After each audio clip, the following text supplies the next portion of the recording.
Hello friends, Lee here from TableTop Bong. Thanks for joining me. In this video, I thought we could hang out, have a fun session, and I'm going to see if I can predict your personality based on your vaporizer choice. So if you have one of these vaporizers that you see in front of me, I'm going to see if I can nail down your personality in this video. We're going to move through it pretty quickly, but we're going to definitely have some giggles. Of course, this is more about having a good sesh on a Friday night and having some giggles than it is about taking any of this overly seriously. Okay, my friends? So I'm going to make some crazy generalizations and funny statements. And of course, nothing is designed to offend or hurt anybody's feelings. I'm just playing, all right? So let's jump right in. Let's have a bowl before we start and get our mood set just right. I'm going to use a flower kettle with Electropath bowl today as my vape of choice, and I'm going to run through a 250ml desktop bong in cloud finish, including a heady glass 6-hole stem. Let's jump right in. I'm going to vape some Jungle Fumes today. It's a nice sativa leaning hybrid. Hits hard. Tastes great. Can't go wrong.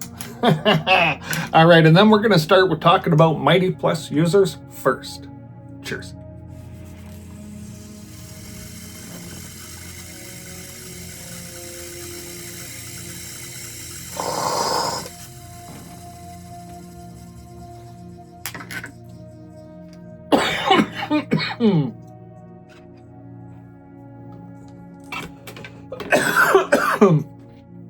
The idea to do this video actually came to me because I was just sort of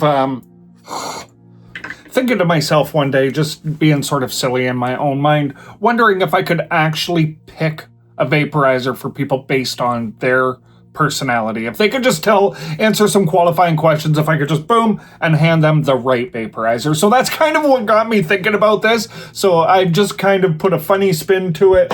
And of course, we're not taking anything overly serious, as you're going to figure out here when I start talking about Mighty Plus users right out of the gate. So let's talk about Mighty Plus users. Okay, so what has driven a Mighty Plus user to become a Mighty Plus user? I believe, honestly, okay, here's a serious point. I believe reliability and stability are probably key things to a Mighty Plus user, right? I'm going to imagine, you know, if you have a Mighty Plus, you probably do meal prep on Sunday nights, and you probably have a favorite Excel spreadsheet, don't you, right? We know the organized mind of the Mighty Plus owner.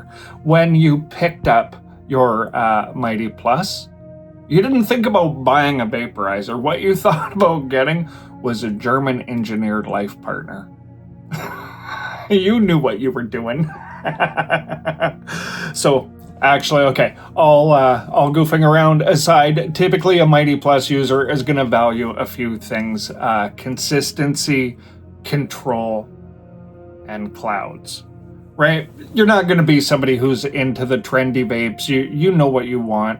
You want that consistent experience over and over and over that is just absolutely 100% repeatable. Now, here's what I am going to tell you, though, I know about Mighty Plus owners.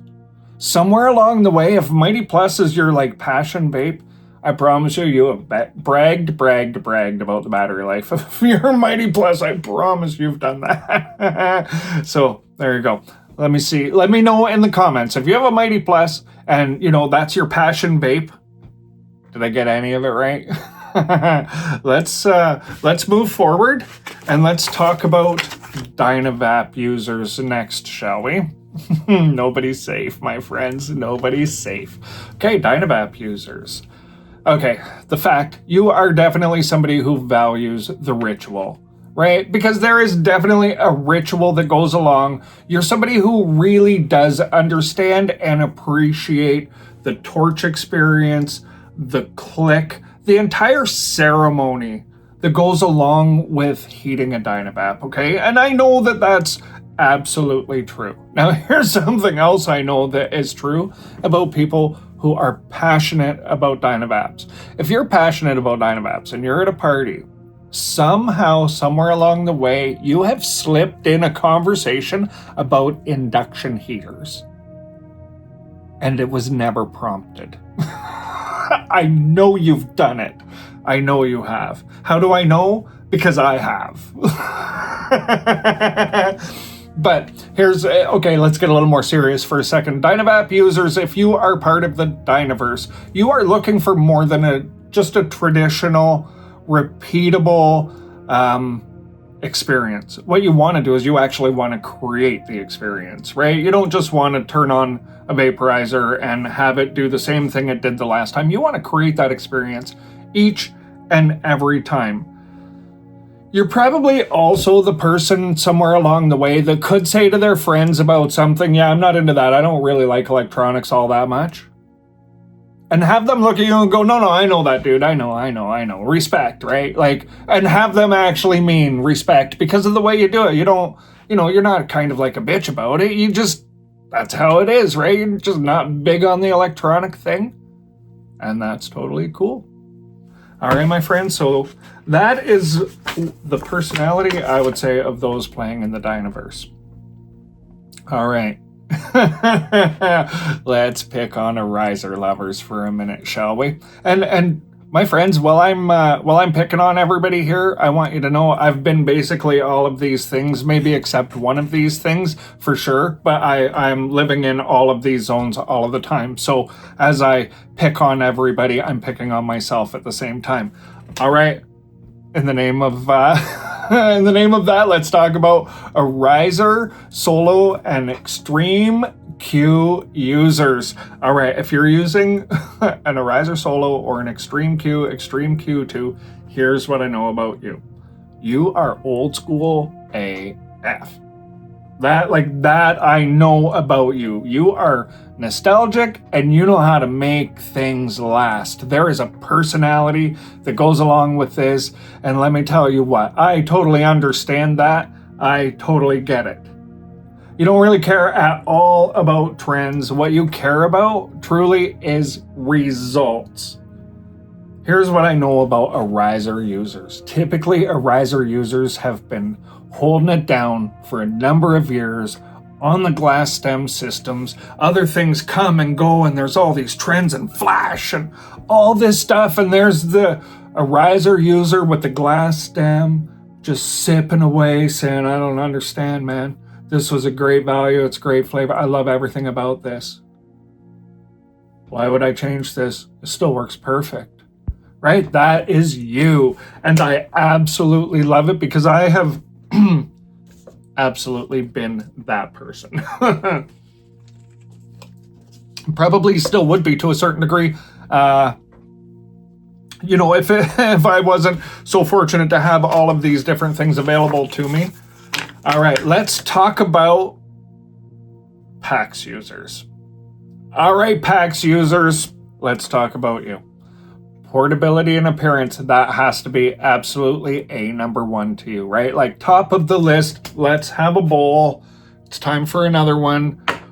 All right, so you're all about the sleek, simple, and ready to sesh kind of styling. You don't want to mess around with your vaporizer. You don't want to learn a whole bunch of stuff. You want to put a little bit of dry herb in, and you want to press a button and have a sesh, and you don't want to do a whole lot more than that. You don't want to think a whole lot more than that about it. You just want it to be, grab and go ready, just like you are, right? That's probably your personality if you're running a PAX.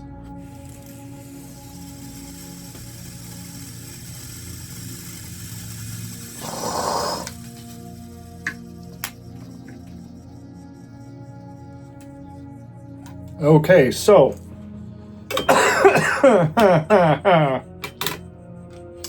now what else do we know about PAX users?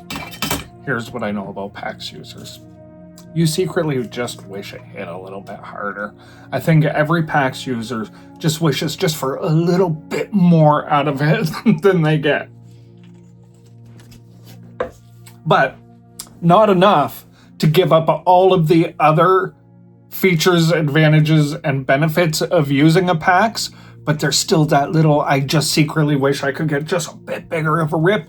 It does a good job, it's satisfying enough, but it could, just that, I know that that's what's going on in the back of a PAX user's mind, isn't it? All right, let's talk about budget vape users. Okay, so things like the Planet of the Vapes 1, X-Max V3 Pro, Starry 4. Let's talk about people who are looking for those vapes. What do we know about those people? They are the value hunter. Those people, my friends, I will guarantee you by the time they actually pull the trigger on their vape, I've read 1,000 reviews on Reddit about it and know every last detail inside and out about the vaporizer long before they pull the trigger. Why? Well, here's what I know for sure, because I was definitely this guy for a long time. I knew, and as these people definitely know, this is probably very, very close to true. You get about 85 to 90% of the experience with a budget vape, with a good quality budget vape, than you do with a higher end vape.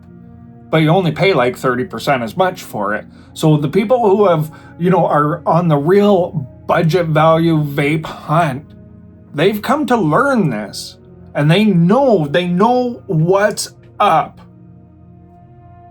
And they know that, you can get a really good experience if you pick the right device. You can get a really good experience for a really, really reasonable price without a whole lot of exception, right? And we kind of know this from the auto industry as well, right? There's a certain point, there's a threshold where the differences get smaller as the price goes up, right? Like you have your base unit and it does a base thing.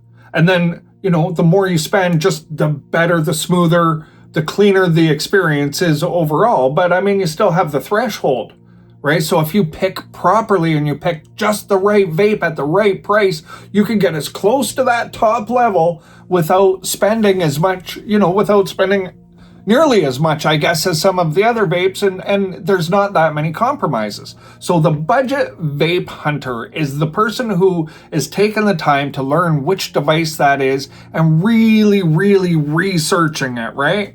So they're very resourceful and practical, and also proud. Here's why I'm going to say proud. Because people who nail down which device that is and they buy that vape and then they verify the experience for themselves and feel satisfied that they made that right budget vape decision, man, those people secretly can't wait for an opportunity to share the good fortune and their understanding with others, so much so they become a very passionate advocate about these lower end or less expensive, let's say that, less expensive devices, right? When you learn which ones are which and you nail down the one that does it for you, you become a super passionate, like a real advocate of the device, right? Which is super cool, isn't it? Really? Okay, so let's throw in a bonus of water pipe lovers.